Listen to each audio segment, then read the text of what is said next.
gente, sabe o que eu tô fazendo? Isso aqui, ó, eu tô tentando abstrair as cores da bandeira do Brasil, porque o tema da aula de hoje é o modernismo brasileiro. Então vamos lá, gente.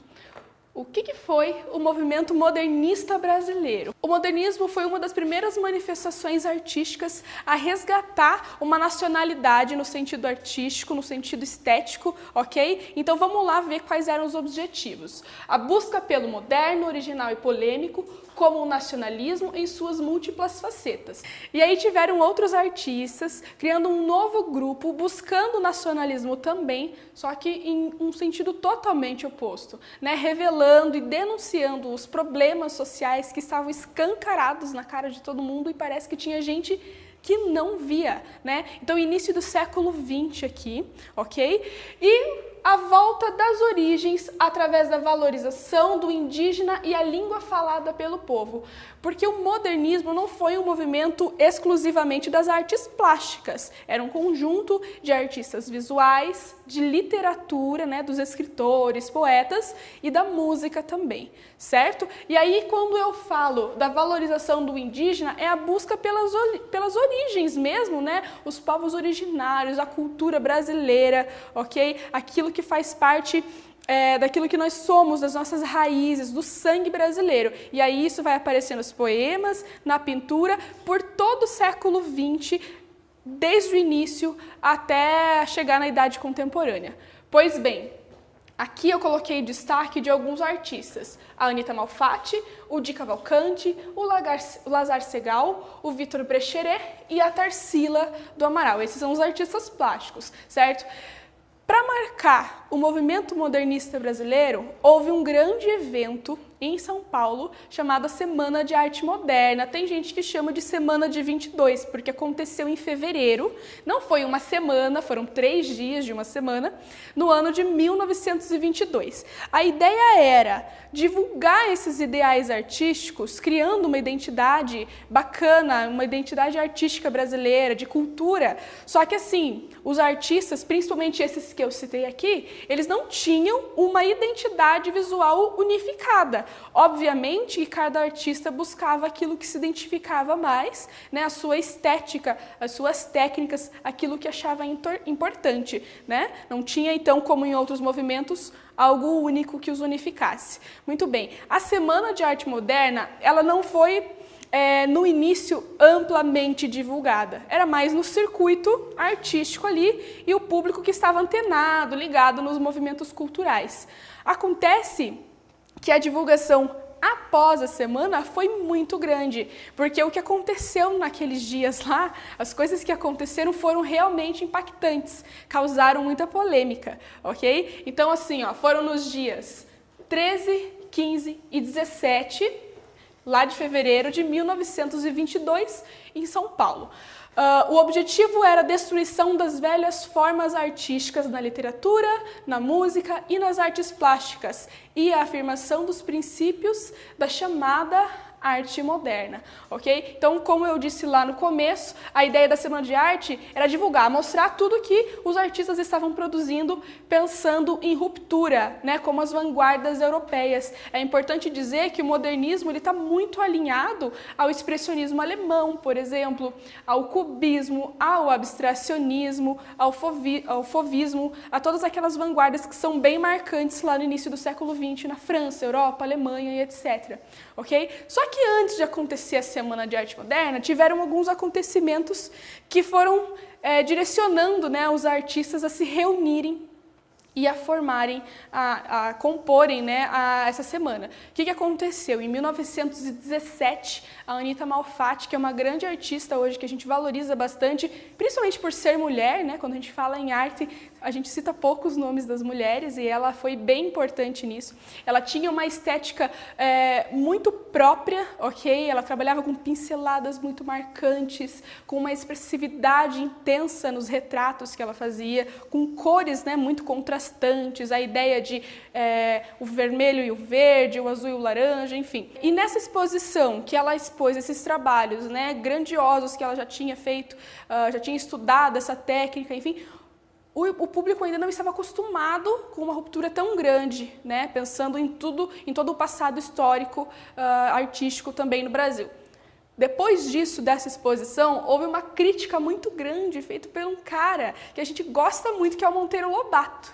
Ele fez um artigo, né, num jornal falando sobre, assim, a grosso modo, assim, criticando muito violentamente essa ruptura que ela fez e também falando dos outros artistas de todo esse movimento, né? Falando assim sobre uma rebeldia muito grande na arte, que isso era passageiro, que isso era sem significado, era algo como 15 minutos de fama, como diria lá o Andy Warhol. Então, foi uma crítica muito ruim, né? Pensando que ele também é um artista da literatura, ele poderia ter dado um apoio um pouco maior, né? Ok. Em 1919, o Victor Brecheret, ele fez um projeto de um monumento às bandeiras, que todo mundo conhece, né? Ou quem já foi, por exemplo, né, em São Paulo e viu essa grande escultura que tem a figura humana geometrizada também fora dos padrões acadêmicos. Esse projeto foi negado. Ele só foi aprovado depois da Semana de Arte Moderna, alguns anos depois, e aí sim, né, foi valorizado e reconhecido como um produto cultural também. É bem bacana a gente saber disso. Depois teve uma exposição do Lazar Segal também aqui no Brasil. E é interessante porque o Lazar Segal, ele é da Lituânia. E quando ele fez essa exposição aqui, ele foi bem reconhecido, aclamado, quer dizer que o Brasil, nessa época, parecia que, né, falando em arte, acolhia melhor o estrangeiro do que o nacional. Olha só que interessante, né? Então é bem interessante se você quiser buscar, né, mais informações sobre o que aconteceu especificamente em cada dia da Semana de Arte Moderna, procure, né, na internet a SAM, a Semana de 22, é bem bacana para você descobrir quais foram as performances artísticas.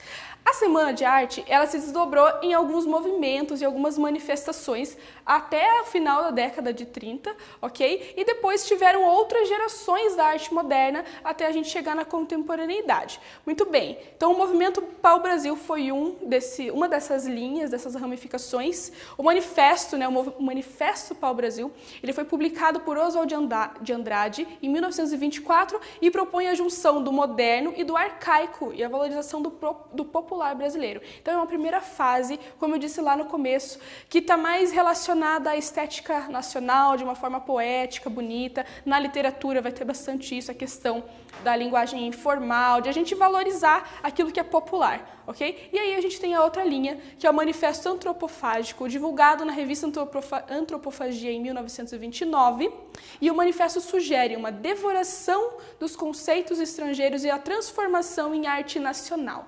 Vamos lá ver o que significa essa palavra aqui, né? O antropofágico, antropofagia, vem da ideia de canibalismo, daquele que devora.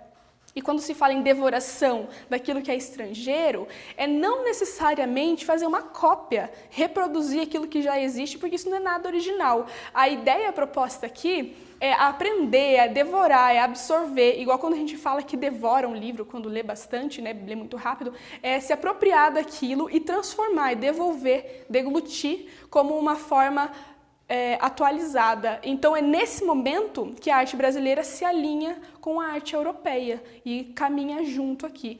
Essa ilustração que tem aqui é uma ilustração bem famosa, né, a Abaporu, da Tarsila do Amaral. Essa obra não participou da Semana de Arte Moderna, como você pode imaginar. Ela foi feita em 1928, né? Então é bem depois. E Abaporu também tem algo relacionado a canibalismo, né? O homem que come gente. E aí ela tem várias interpretações. E quem não conhece ou não se preocupa em fazer a leitura, acaba não entendendo o contexto histórico do momento. Quando a Tarsila desenhou esse sketch aqui do Abaporu e depois partiu para a pintura, ela mandou para a filha dela uma carta falando sobre esse desenho, né? E ela falava assim, que se tratava de uma figura monstruosa, solitária, sentada numa planície verde, com uma mão apoiada no joelho dobrado, de frente para um cacto explodindo numa flor absurda, que a gente chama de sol. Mas pode ser a flor do cacto também, você pode interpretar de um outro jeito. Isso que é bacana, a gente trabalhar com essa estética, mas também partindo daquilo que a gente já conhece e trazendo novos significados, né? Ressignificando a imagem. E é bacana a gente entender isso e se preocupar com esse estudo, porque aí a gente sai dos preconceitos, né? Por que esse homem estranho, ou esse homem, não tem gênero aqui, né? Mas Por que essa figura é desse jeito, deformada, com esse pé enorme? Afinal, a Tarsila não sabia trabalhar com a figura humana? Pelo contrário, né? Ela está fazendo uma grande crítica que ela pode estar falando sobre o trabalho excessivo, né? Trabalho forçado, a cabeça pequena que é limitada, falta de estudo, falta, enfim, de conhecimento. Ela pode estar simplesmente colocando uma perspectiva infantil, né? Enfim, trabalhando com a deformação. Então eu acho bacana buscar mais informações sobre o movimento modernista para a gente entender o desenvolvimento da arte nacional, um produto cultural que faz nós sermos quem nós somos, ok? Eu não citei aqui, mas um cara que é extremamente importante nesse movimento é o Cândido Portinari. Ele vem depois aqui com várias linhas de estética, também viajando pelo mundo, se apropriando da estética europeia também, mas ele fala muito sobre a situação social do Brasil, ok? Então, é isso, gente. Vamos rapidão aqui falando sobre esse movimento que é grandioso e até a próxima.